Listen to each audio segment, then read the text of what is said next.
है कि कल जब आरोपियों से जेल में पूछताछ हुई तो अविनाश मिश्रा से सबसे लंबी पूछताछ हुई। आरोपियों ने घटनाक्रम के बारे में विस्तार से बताया और साथ ही ट्रस्टी अनिल मिश्रा का नाम भी सामने आया है। आरोपियों ने चोरी की बात को खुद स्वीकारा है। टिन्नू और बैंककर्मी चोरी की रकम में हिस्सा लिया करते थे। टिन्नू और बैंककर्मी चोरी की रकम में किस कदर हिस्सा ले रहे थे, कितने लंबे समय से ले रहे थे, ये तमाम बड़े खुलासे हो रहे हैं।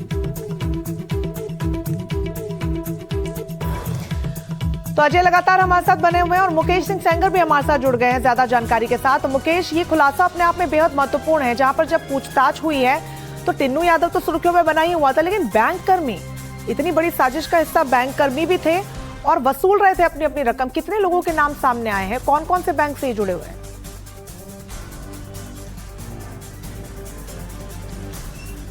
देखिए, पूछताछ में बात सामने आई है कि ये सभी लोग मिलकर चोरी कर रहे थे और इसमें कुछ और बैंक के जो मंदिर के कर्मचारी हैं वो भी इसमें शामिल हैं और उनके नाम सामने आए हैं। हालांकि अभी तक पुलिस ने किसी को गिरफ्तार नहीं किया है, केवल 8 लोग गिरफ्तार हैं। कल सभी 8 आरोपियों से पूछताछ हुई, जिसमें अविनाश भी शामिल है और अविनाश से थोड़ा ज़्यादा लंबी पूछताछ हुई थी। पुलिस के मुताबिक वो ये जानकारी कर रही है कि जो ये आरोपी हैं इन्होंने कहां कहां कितनी संपत्तियां खरीदी हैं, इनके बैंक के डिटेल्स, इनकी प्रॉपर्टी के डॉक्यूमेंट्स, जो पूरा मनी ट्रेल है उसको पुलिस इस्टेब्लिश करने की कोशिश कर रही है।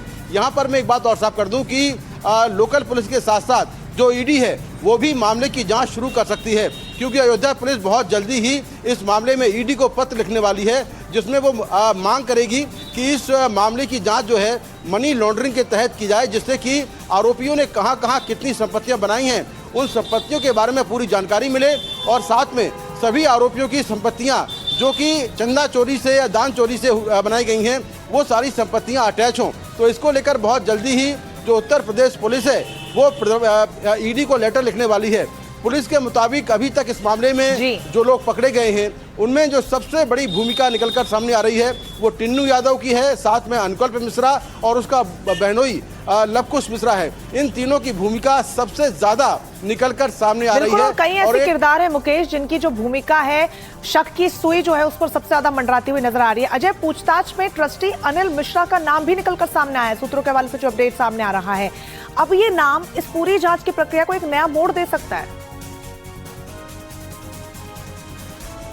देखिए, अनिल मिश्रा और चंपत राय के जो जुड़े हुए लोग हैं, चाहे वो चंपत राय के ड्राइवर हों, इसके अलावा अनिल मिश्रा के 2 रिश्तेदार जो सीधे तौर पर अब तो गिरफ्तार भी हो चुके हैं। भूमिका को लेकर उनकी बात बार बार निकलकर सामने आ रही थी। उन्होंने अपना पक्ष एसआईटी के सामने भी रखा था जो आरोपी हैं, और इसके अलावा पुलिस के सामने भी रखा गया। सबसे पहले तो जब ये सवाल पुलिस की तरफ से किया गया कि इस व्यवस्था में आप कैसे जुड़े, राम मंदिर में नौकरी कैसे मिली, तो उनका रोजगार किसके द्वारा दिया गया था, उस विषय में उन लोगों ने जिक्र किया। तो अनिल मिश्रा के किरदार को लेकर तमाम स्याह बातें, अलग अलग दावे यहाँ पर देखने को मिल रहे हैं और इसकी विवेचना पुलिस लगातार अभी आगे कर रही है। बिल्कुल, और बहुत ज्यादा महत्वपूर्ण इसलिए भी होगा क्योंकि जो तमाम अनसुलझी सी कड़ियां हैं इसी पूछताछ के जरिए और जो तमाम सवालों के जवाब निकल के आएंगे सामने उसी से जुड़ेंगे। आप दोनों हमारे साथ बने रहिएगा। इन सब के बीच आरोपी टिन्नू यादव पर एक नया खुलासा हुआ है। पुलिस की पूछताछ में ये सामने आया है कि टिन्नू चोरी का मुख्य संरक्षक था। आरोपियों ने ये बताया कि टिन्नू की मिलीभगत होने से ही चोरी करना बहुत आसान हो गया था। कोई भी सवाल करने वाला नहीं रहता था। उनको पता था कि कैमरे कहां पर लगे हैं। ट्रस्ट के पदाधिकारियों का करीबी वो था और इसकी वजह से कोई भी चेकिंग नहीं होती थी, कोई सवाल जवाब टिन्नू यादव से नहीं होता था। और उसके नीचे जो काम कर रहे थे, उसके सहयोगी, उसके गिरोह में शामिल लोग, वो पूरी तरीके से निश्चिंत थे कि किसी भी तरीके से जांच की आंच उन तक नहीं पहुंचेगी। अजय, ये जो रसूख है ये तो हर किसी ने देखा है। वॉकी टॉकी लेकर घूमता था, वीवीआईपी गेट से अपने रिश्तेदारों करीबियों की एंट्री करवाता था, लेकिन इस रसूख का फायदा उन लोगों ने उठाया जो उसके साथ काम कर रहे थे। पूरी तरीके से ये लोग निश्चिंत थे कि जांच की आंच नहीं पहुंचेगी जब तक टिन्नू यादव है।